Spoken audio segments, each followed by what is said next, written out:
Nandito nga kaming dalawa ni Ligaya sa pool kasi sinamahan niya ako.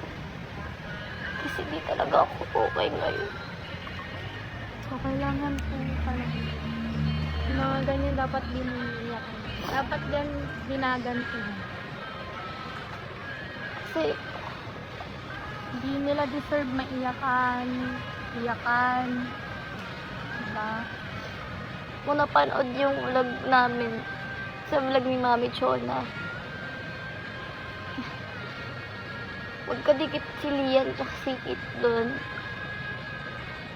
Makalak yung kwarto. Sila lang dalawa. Kung kailan kasi nagkakamubutihan na kami guys, tsaka ganyan yung malalaman, tsaka makikita ko.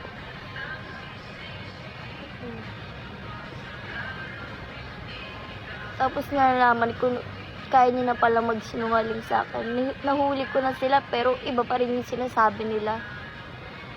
Actually, namamagana yung mata ko kasi kagabi ko pa nakita yun, and hanggang mag-umaga di ako makaget over.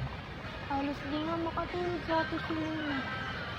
And itong bracelet na to, parang gusto ko nang tanggalin to eh. Tanggalin mo na yan. Galing mo na nga ito, Ligaya. Wala namang kwenta yan eh.